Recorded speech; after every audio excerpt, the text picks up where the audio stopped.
C'est l'heure des pitchs de projets des projets Alliance Tech.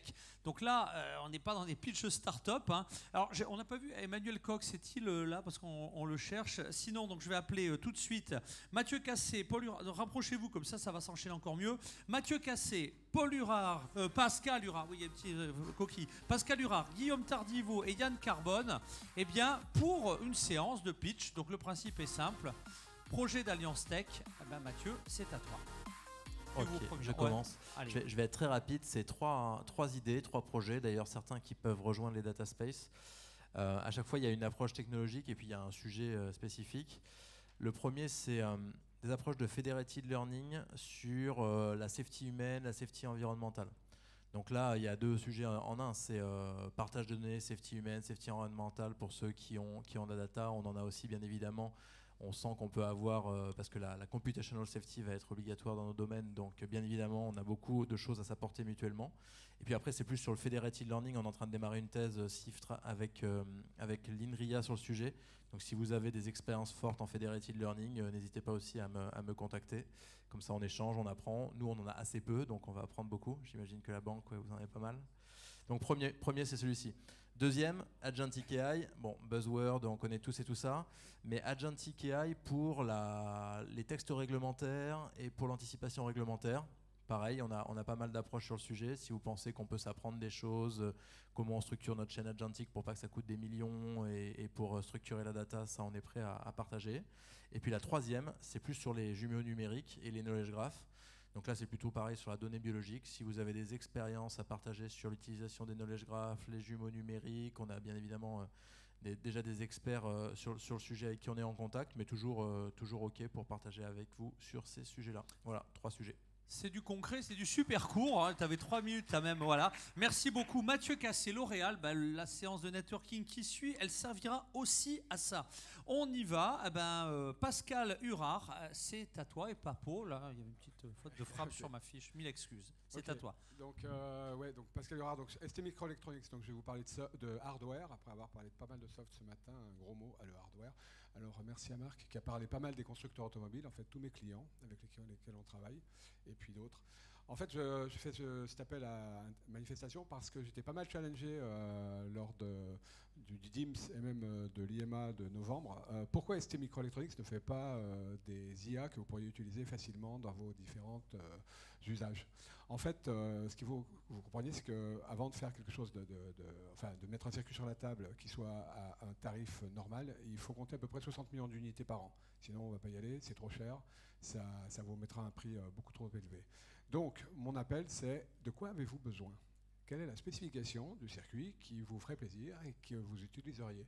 Donc, ceux qui sont intéressés d'accélérer, parce que ce qu'on peut faire avec une carte à 500 watts, on peut le faire avec une puce à 1 watt. De quoi avez-vous besoin et quels sont les besoins en mémoire, les besoins en NVM, les besoins de computing en TOPS, en processeur parallèle, voilà.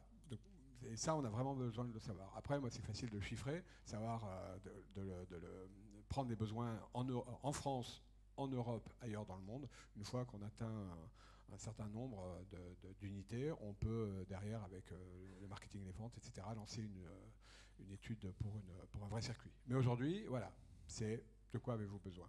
Merci beaucoup. De quoi avez-vous besoin? If you want to partner, you know what to do, go ahead and connect. Attendez, c'est sur ma fiche, il faut prendre le bon sens. Alors, c'est à Guillaume. Alors voilà, Guillaume Tardiveau. Présente-toi parce que Pascal est... Bon, ouais, il est temps que ça s'arrête. Là, l'animateur arrive au bout du rouleau. À toi, Guillaume. Donc moi, je travaille à la recherche de Orange, mais je ne vais pas vous parler d'Orange, sauf pour dire à Aldric que oui, les données de géologue, etc., non seulement on les a, mais on peut les utiliser en respectant la RGPD avec des filtres de Bloom, énormément d'anonymisation à bref délai, etc. Donc absolument, et on est en train de réussir à faire, notamment grâce à ton aide, puisque tu te souviens qu'on avait parlé avec des chercheurs d'Orange sur les données synthétiques. Exactement. Donc on pourra partager ça, on sera très content de le faire. Oublions Orange, c'est pas le sujet là. En revanche, pour le partage de données, ça peut être le sujet, et vous voyez que l'IMA, ça sert. Ce que je voulais vous dire, je suis également président d'un institut de recherche technologique qui s'appelle BICOM, qui est à Rennes. Et vous allez voir que BICOM, ça pourrait cocher pas mal de cases pour le sujet qui est le sujet actuel, parce que d'abord, c'est du privé et du public.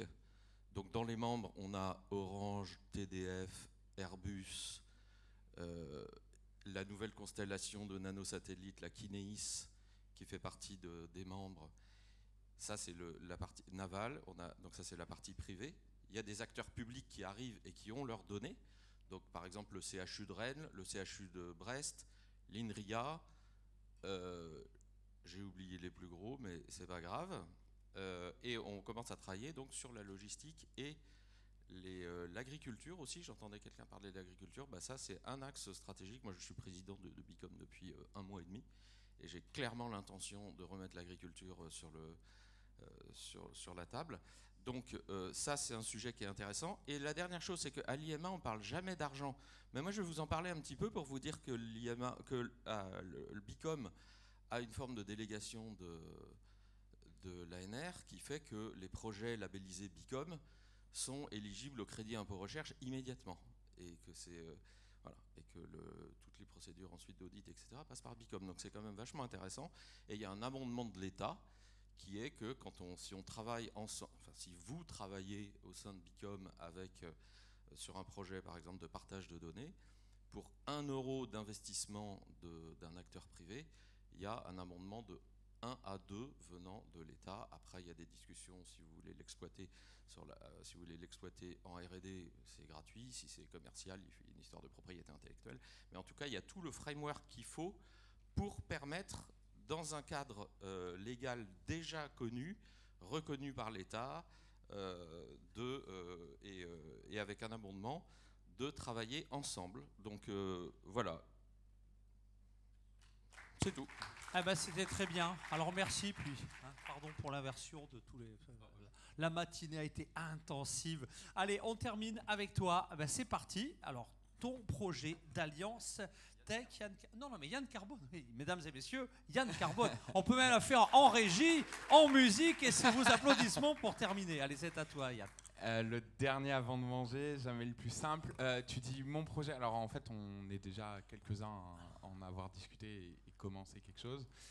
Donc c'est le call center du futur. Une raison simple et bête et méchante, c'est que l'IA en fait, ça nous donne accès à une intelligence qui devient beaucoup moins chère. Ce qui fait que du coup toute la partie audio de vos clients, en fait ça va devenir pas si, on envisage que ça devient pas si cher à processer, et il y a beaucoup d'informations là-dedans. Donc l'idée c'est de se regrouper un peu autour de toutes ces initiatives sur 3 axes dans le désordre. Donc déjà un peu les cas d'usage qu'il y a autour de ça.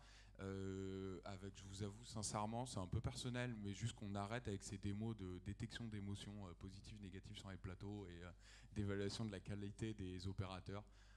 Je crois que la question, elle n'est pas vraiment là pour beaucoup de monde, elle est beaucoup plus opérationnelle. Le deuxième, c'est technologique. On le sait, on peut en avoir déjà un petit peu discuté. Les opérateurs historiques, Genesis, Avaya et autres, téléphoniques, sont pas non plus... Voilà, c'est un peu... Voilà, ils sont un peu en retard. On les sent pas si solides, et pas forcément technologiquement, mais peut-être aussi vis-à-vis de leur business model par rapport à ça, pour la partie techno dont on a besoin, donc notamment le captage en temps réel de l'audio et pouvoir réagir à ça. Et le troisième qui découle un peu des 2 points, qui est vraiment de se dire, mais en fait, qu'est-ce que ça devient, nos call centers, qui sont aujourd'hui beaucoup dans la réaction. On reçoit des appels, il faut y répondre, mais du coup, en leur libérant du temps, vers quoi on les amène, notamment plus d'activités. Et pour finir, en fait, n'hésitez pas à nous contacter, Ludovic ou moi, parce qu'en fait, on a déjà un point. On commence ça à peu près mi-juin, avec déjà quelques entreprises. Donc là, le groupe Atlantique pour qui je travaille, donc aussi Cassib, Sofinco, on a Gendarmerie aussi. Donc voilà, venez nous en parler, et même là au déjeuner. Et je me permets une dernière transition sur ça, là il fait faim, mais au déjeuner, si vous voulez commencer à ce qu'on en discute un peu, on est motivé.